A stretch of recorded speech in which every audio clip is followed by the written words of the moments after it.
Hello viewers, అందరికీ నమస్కారం. లక్ష్మీదేవి ఆవుకు చెప్పిన ఈ మాటలు శ్రద్ధగా వింటే మీ జీవితంలో ఎప్పుడూ పేదరికం రానేరాదు. ఈ మాటలను మంచిగా అర్థం చేసుకుని విశ్వసించినట్లయితే పేదరికం రానేరాదు, సంతోషకరమైన జీవితం వస్తుంది. మరి లక్ష్మీదేవి గోవులకు ఏం చెప్పిందో తెలుసుకుందాం. ఫ్రెండ్స్, అంతకన్నా ముందు ఈ వీడియోకి ఒక లైక్ కొట్టి మా ఛానల్ని సబ్స్క్రైబ్ చేసుకోండి. మాకు ఎంతో ఎంకరేజ్గా ఉంటుంది. మహాభారతంలో శాంతి పర్వంలో లక్ష్మీ గోసంచారం అని ఒక విశేష అంశం ఉంది. ఒకసారి లక్ష్మీ అమ్మవారు సుందరమైన వస్త్రాలను ధరించి గోవుల దగ్గరకు వెళ్ళింది. అలా వచ్చిన సుందరమైన యువతిని చూసి ఒక గోమాత, మీరు ఎవరు, ఎక్కడి నుంచి వచ్చారు, మీరు ఈ భూమి మీద అందమైన స్త్రీగా ఉన్నారు, నిజం చెప్పండి, ఎవరు మీరు, మా దగ్గరకు ఎందుకు వచ్చారు అని అడిగింది.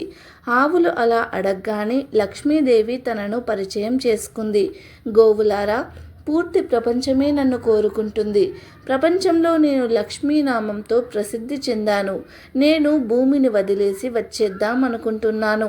ఎందుకంటే ఆచార భ్రష్టత్వం జరుగుతుంది, హింసలు జరుగుతున్నాయి, నరులు పశువులను చంపి తింటున్నారు, ముసలి వాళ్లను గౌరవించడం మర్చిపోతూ ఉన్నారు, పిల్లలకు మంచి సంస్కారాలు నేర్పించకుండా చరిత్రహీనులుగా తయారు చేస్తున్నారు, స్త్రీలను బాధిస్తూ ఉన్నారు, ప్రతి విషయంలో కూడా అకారణంగా గొడవలు పడుతూ ఉన్నారు, తామసిక భోజనాన్ని తింటూ రోజంతా నిద్రిస్తూనే ఉంటూ ఉన్నారు, ఒకరిని ఒకరు తిట్టుకుంటూ ఉన్నారు, చంపుకుంటూ ఉన్నారు, ధనాన్ని నిరుపయోగం చేస్తూ ఉన్నారు, మూగ జీవాలను కూడా హింసిస్తూ ఉన్నారు.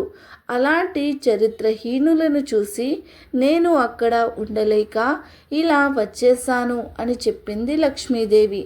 నన్ను వదిలేయడం వలనే రాక్షసులు నాశనం అయ్యారని, దేవతలు నా ఆశ్రమంలో ఉండడం వలనే వారు సుఖభోగాలను అనుభవిస్తున్నారని, దేవతలు కూడా ఆచారభ్రష్టులైతే వారిని కూడా నేను వదిలి వెళ్ళిపోతానని లక్ష్మీదేవి చెప్పింది. లోకులు నేను చంచల స్వభావిని అని అంటుంటారు. నేను ఒక చోట ఎక్కువ రోజులు ఉండలేనని అంటారు. కానీ వారి మాటలు తప్పు. నేను ఒకే చోట ఎక్కువ రోజులు ఉండగలను. నన్ను ఒకే చోట ఎక్కువ రోజులు ఆపడం అనేది వారి చేతుల్లోనే ఉంది. నన్ను సరైన విధంగా ఉపయోగించుకుని ధర్మాన్ని పాటిస్తూ జీవనాన్ని గడుపుతూ గొడవలు పడకుండా సంతోషంగా ఉంటే, శుభకర్మలు చేస్తూ ఉంటే, నిర్దోష పశువులను హింసించకుండా ఉంటే నేను వారి దగ్గర చాలా ఎక్కువ సమయం వరకు ఉంటాను. ఏ రోజు నుండి వారు అన్యాయ కార్యక్రమాలు చేస్తారో, వ్యసనాలకు అలవాటు పడతారో ఆ రోజే నేను వారి ఇంటి నుండి దూరం అయిపోతాను. ఎవరి శరీరం నుండి నేను బయటకు వచ్చేస్తాను. వారు కష్టాలను అనుభవిస్తారు. ఎవరి శరీరంలోనికి నేను ప్రవేశిస్తానో వారు అదృష్టవంతులవుతారు. ధర్మార్థ కామ మోక్షములు అని అంటారు కదా, అవేమీ కూడా నా అనుగ్రహం లేకుండా మనుషులకు సుఖాన్ని ఇవ్వలేవు. గోవులారా, ఇది నా ప్రభావం.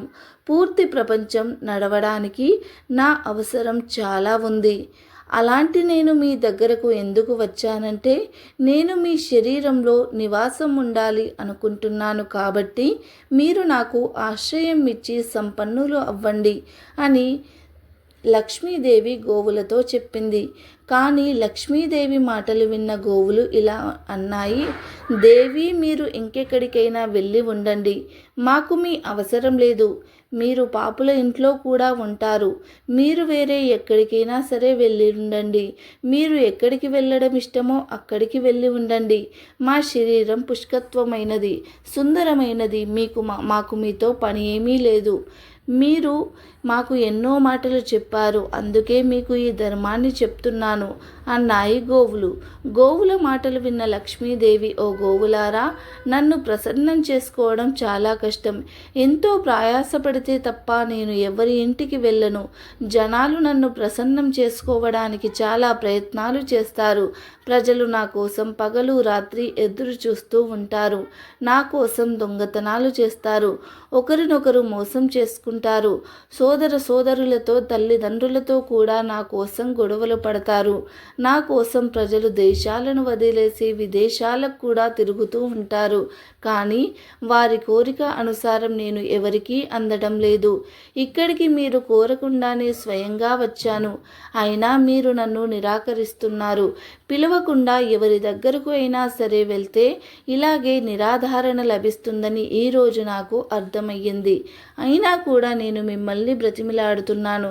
దయచేసి నన్ను మీ దగ్గర ఉండనివ్వండి. నన్ను స్వీకరించండి. చూడండి, ఈ చరాచర ప్రపంచంలో నన్నెవ్వరూ కూడా స్వీకరించకుండా ఉండరు అని లక్ష్మీదేవి పలికింది. అప్పుడు లక్ష్మీదేవి మాటలు విన్న గోవులు ఇలా అన్నాయి: అమ్మా లక్ష్మి, మిమ్మల్ని మేము అవమానించడం లేదు. మేము మిమ్మల్ని త్యాగం చేస్తూ ఉన్నాము. అది కూడా ఎందుకంటే మీ మనసు చంచలమైనది. మీరు ఎక్కడా కూడా స్థిరంగా ఉండరు. తర్వాత రోజులలో మీరు నన్ను వదిలి వెళ్ళిపోతే ఈ ప్రపంచంలోని మనుషులు చాలా స్వార్థపరులు. మేము పాలు ఇవ్వకపోతే మమ్మల్ని వదిలేస్తారు. అప్పుడు మేము ఎక్కడికి వెళ్ళిపోవాలి? ప్రజలు ఇంట్లో ఉంచుకోరు, అడవులలో కూడా ఉండనివ్వరు. మమ్మల్ని, మా పిల్లల్ని చంపి తింటారు. ఎవరైతే మమ్మల్ని పాలిస్తారో వారే మేము పాలు ఇవ్వకపోతే మమ్మల్ని పట్టించుకోరు. మా అవస్థలు చాలా దారుణంగా ఉంటాయి. అందుకని మీరు మా నుండి దూరంగా ఉండండి. ప్రపంచంలో మనుషులు ఎప్పటి వరకు మాలో మీ దర్శనం చేసుకుంటారో అప్పటి వరకే మమ్మల్ని గౌరవిస్తారు. మీరు వెళ్ళిపోయాక ఎవ్వరూ మమ్మల్ని పట్టించుకోరు. అందువలన మేము నిన్ను స్వీకరించడం లేదు. అయినా నిన్ను స్వీకరించి మేము ఏం చేయాలి అని గోవులు పలికాయి. అప్పుడు లక్ష్మీదేవి, గోవులారా, మీరు ఎప్పుడూ కూడా ఇతరులను ఆదరిస్తూ ఉంటారు. ప్రపంచంలో నాకు ఎప్పుడూ ఆదరణ లేదనుకున్నా నన్ను గౌరవించండి. నేను స్వయంగా మీ దగ్గరికి వచ్చాను. నాలో ఏ ద్వేషము లేదు. నేను మీ సేవకురాలిని. అది తెలుసుకొని నన్ను రక్షించండి.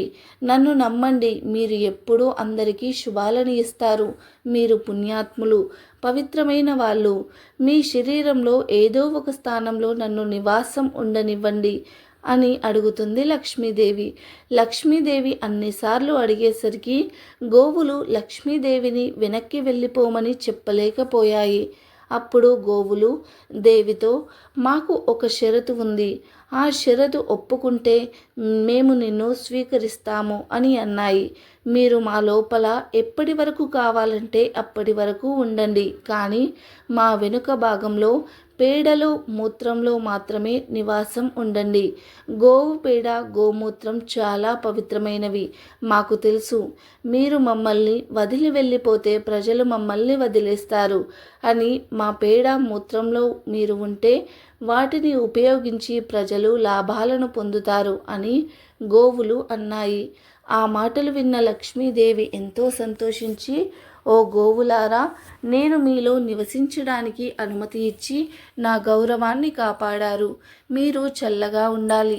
మీ పేడ మరియు మూత్రంలో నేను నివాసం ఉంటాను అని లక్ష్మీదేవి పలికింది. అలా ఈరోజు కూడా ఆవు పేడ, ఆవు మూత్రం చాలా పవిత్రమైనవిగా, ధన ప్రధానమైనవిగా చెప్పబడుతున్నాయి. ఎవరైతే గోపూజ, గోసేవ చేస్తారో వారి ఇల్లు ఎప్పుడూ సుఖ సంతోషాలతో నిండి ఉంటుంది. పేదరికం రానే రాదు. గోవు అంతటి పవిత్రతను కలిగి ఉంది. స్వయంగా అమ్మవారే గోమాతలో నివాసం ఉంటారు. అందువలన గోసేవ చేస్తే ఇంట్లో ధనధాన్య అభివృద్ధి పెరుగుతూనే ఉంటుంది.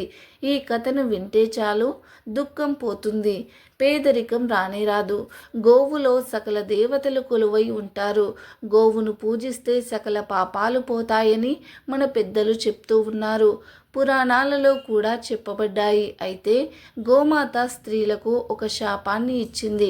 ఈ శాపం యొక్క ప్రభావం పూర్తిగా మానవ జాతిపై ప్రభావితం చూపుతుంది. గోమాత ఇచ్చిన శాపం తరతరాలుగా మనమందరం కూడా అనుభవిస్తూ ఉన్నాం. గోమాత స్త్రీలకు ఒక శాపం పెట్టి కొన్ని గొప్ప విషయాలను కూడా మన మానవ జాతికి తెలియజేసింది. మరి ఆ విషయాలు ఏమిటో, గోమాత స్త్రీలకు ఇచ్చిన శాపం ఏమిటో ఏమిటో, ఈ కథ నుండి మనం తెలుసుకోవాల్సిన నీతి ఏమిటో ఈ వీడియోలో ఇప్పుడు పూర్తి వివరంగా తెలుసుకుందాం. ఈ కథ ఒక నిజ సంఘటనపై ఆధారపడి ఉంది. ప్రాచీన కాలంలో ఒక నగరంలో గోపాల్ అనే వ్యక్తి నివసిస్తూ ఉండేవాడు. గోపాల్ ఇంట్లో తన భార్య, తన కొడుకు ఉండేవారు. అలాగే వీరికి ఒక తెల్ల ఆవు కూడా ఉండేది. గోపాల్ ఒక రైతు. తన పొలంలో ఏదో ఒక పని చేసుకుని ఆ పొలం ద్వారా వచ్చే ధనంతో ఇంటి ఖర్చులను చూసుకునేవాడు. గోపాల్ తన సొంత సంపాదనతోనే జీవితాన్ని గడిపేవాడు, కుటుంబాన్ని పోషించేవాడు. అది అలా ఉండగా గోపాల్ ఇంట్లో ఉండే ఆవు చాలా పాలని ఇస్తూ ఉండేది. గోపాల్ అవసరానికి తగ్గట్టుగా ఆవు పాలను అమ్ముకునేవాడు. కొన్ని రోజుల తర్వాత ఆవు పాలు ఇవ్వడం మానేసింది. ఇక ఆవుతో ఎలాంటి ఉపయోగం లేదని గోపాల్ ఆవుని తీసుకుని వెళ్ళి అడవిలో వదిలేశాడు. అంతేకాని ఆవుకు అసలు ఏమైందో, ఎందుకు పాలు ఇవ్వడం లేదో అనే ఆలోచన కూడా చేయలేదు. గోపాల్ ఆవును అడవిలో వదిలేసి ఇంటికి వెళ్ళిపోయాడు. ఆవు కళ్ళ నిండా నీళ్లు వస్తున్నాయి. ఆవు ఇలా అనుకుంటుంది, మనుషులు ఎంత తెలివైన వారు, తమ అవసరాలను తీర్చుకోవడం కోసం ఏ జీవినైనా ఉపయోగించుకుంటారు. ఆ తరువాత దాని అవసరం తీరిపోయాక అది చచ్చినా పర్వాలేదు అని బాధపడుకుంటూ అక్కడే ఆ అడవిలో జీవించడం మొదలుపెట్టింది. చాలా రోజులు గడిచాయి. ఆవు తనకు జరిగిన దాని గురించి ఇంకా బాధపడుతూనే ఉంది. ఆకలితో, దాహంతో ఏడుస్తూ ఉంది. ఆ తర్వాత ఆవు గర్భవతి అవుతుంది. గర్భవతి అయిన ఆవు ఒక ఊరిలోనికి వెళ్తుంది. అదే ఊరిలో మీనా అని ఒక మహిళ నివసిస్తూ ఉండేది. మీనా యొక్క స్వభావం అందరికన్నా భిన్నంగా ఉండేది. అందరితో గొడవలు పడుతూ ఎవరికీ విలువ ఇవ్వకుండా ప్రవర్తిస్తూ ఉండేది. మీనా ఒక అనాథ. తనకంటూ ఎవరూ లేరు. తను ఒక పశువుల పాకలో పనిచేస్తూ ఉంటుంది. అయితే మీనా గోపాల్ వదిలేసిన ఆవును చూసింది. ఆవు కూడా మీనను చూసింది. కానీ మీనా అది గర్భవతి అని గమనించింది. అది కొద్ది రోజులలోనే ఒక బిడ్డకు జన్మను ఇవ్వబోతుంది అని అనుకొని ఆవును చూస్తూ ముందుకు వెళ్ళిపోయింది. కొన్ని రోజులకు ఆవు ప్రసవించే సమయం వచ్చేసింది. ఆవు ఆ ఊరిలో ఒక చెట్టు కింద కూర్చుంది. అదే సమయంలో మీనా పశువుల కోసం గడ్డిని తీసుకుని వెళ్ళడానికి వచ్చింది. ఆవుకు మరియు మీనాకి కొంచెం దూరం ఉంది. ఆవు ప్రసవించడం మొదలుపెట్టింది. మీనా అక్కడ దగ్గర ఉండడం కారణంగా మీనాకి అర్థమవుతుంది, ఆవు ఒక బిడ్డకు జన్మనిచ్చింది. ఆ లేగ దూడను చూసి చాలా సంతోషిస్తుంది. కొంచెం సమయం తర్వాత ఆవు అటు ఇటు చూసింది. అక్కడే ఉన్న మీనాను చూసి మీనా దగ్గరకు వెళ్ళి ఇలా అంటుంది, అమ్మా, నేను ఇప్పుడే ప్రసవించాను. నువ్వు నాకు ఒక సహాయం చేయాలి. నా బిడ్డ కాళ్ళతో నడవలేదు. 9 నెలల తర్వాత నా బిడ్డ కాళ్ళతో నడుస్తుంది. ఇప్పుడు నువ్వు నా బిడ్డను ఎత్తుకొని నా మీద పెడితే నేను నా లేగదూడను ఒక సురక్షితమైన ప్రదేశానికి తీసుకుని వెళ్తాను. ఆవు మీనాతో ఇలా చెప్తుంది, నా బిడ్డ 9 నెలల తర్వాత తన కాళ్ళతో తాను నడుస్తుంది. నేను ఇప్పుడు ఇక్కడే ఇరుక్కుపోయినట్లయితే కొద్ది సమయంలోనే రాత్రి కూడా అయ్యేలాగా ఉంది. ఇప్పుడు నేను నా దూడను సురక్షిత ప్రదేశంలో ఉంచకపోతే ఏదైనా జంతువు వచ్చి నా దూడను తినేస్తుంది. దయచేసి నాకు సహాయం చేయండి అని ప్రాధేయపడుతుంది. అప్పుడు ఆవు చెప్పిందంతా కూడా విని మీనా నవ్వడం మొదలుపెట్టింది. నువ్వు నీ బిడ్డను కాపాడుకోలేవా? సుఖంగా చూసుకోలేవా? నువ్వు ఎటువంటి తల్లివి అని వివిధ రకాల మాటలతో ఆవును దూషించి బాధ పెడుతుంది. అది విన్న ఆవుకు విపరీతమైన కోపం వచ్చి మీనాకు ఒక శాపం ఇస్తుంది. శాపం ఇస్తూ ఇలా అంటుంది, ఈరోజు నువ్వు నన్ను ఎగతాళి చేశావు. నీ పిల్లలు పుట్టిన వెంటనే నడుస్తున్నారు, కానీ నా పిల్లలు పుట్టిన 9 నెలల తర్వాత నడుస్తున్నారు. అందువలన నువ్వు నన్ను ఎగతాళి చేస్తున్నావు. అందుకే నేను నీకు ఈ శాపాన్ని ఇస్తున్నా. ఈ రోజు నుంచి సమస్త మనిషి జాతి కూడా తమకు కలిగే సంతానం 9 నెలల తర్వాతే తమ కాళ్ళపై నిలబడుతుంది.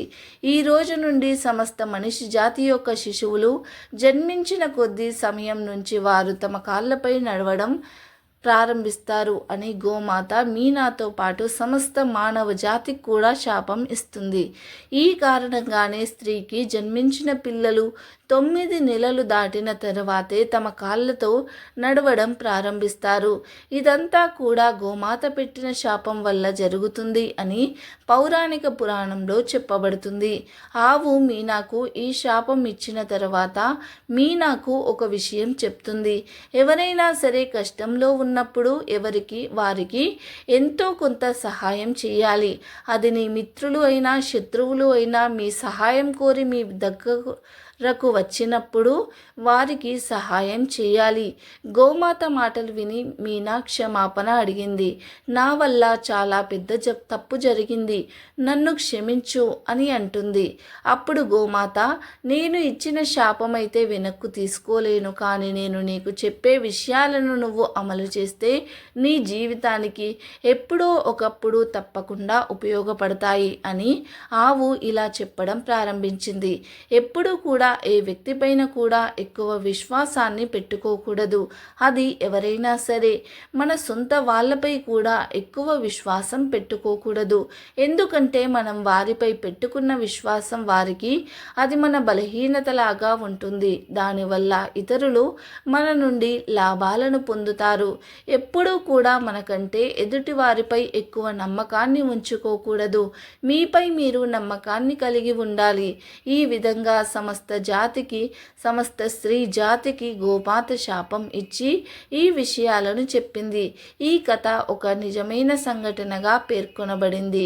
ఎక్కడైతే ఆవులు సంతోషంగా ఉంటాయో అక్కడ సిరి సంపదలు వృద్ధి చెందుతాయి. ఎక్కడైతే ఆవులు సంతోషంగా ఉండవో అక్కడ సిరి సంతోషాలు మాయమవుతాయి. ఆవును దైవంగా భావించి పూజించిన వారికి సకల సంపదలు చేకూరుతాయి. ఆవు చుట్టూ 5 ప్రదక్షిణాలు చేస్తే భూ ప్రదక్షిణ చేసినంత పుణ్యం వస్తుంది. కాబట్టి ఆవును హింసించకండి. మీకు తోచినది ఏదో ఒకటి దానికి ఆహారంగా పెట్టండి.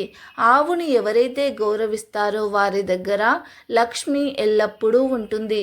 పేదరికం అనేది దరిచేరదు. ఈ కథ విన్నవారికి గోవు యొక్క విశిష్టత తెలుస్తుంది. దానితో పాటు జ్ఞానవర్ధకమైన విషయాలు తెలుస్తాయి. కథ విన్నవారికి చెప్పిన వారికి పేదరికం దరిచేరదు అని పౌరాణిక పురాణంలో చెప్పబడింది. మా వీడియో నచ్చితే లైక్ చేయండి, షేర్ చేయండి. అలాగే మా ఛానల్ని సబ్స్క్రైబ్ చేసి గంట సింబల్ని యాక్టివేట్ చేసుకోండి. మేము పెట్టే వీడియోస్ మీకు నోటిఫికేషన్గా వస్తాయి. వీడియో నచ్చితే కామెంట్ బాక్స్లో ఓం లక్ష్మీమాత అని తప్పకుండా కామెంట్ చేయండి. ధన్యవాదాలు.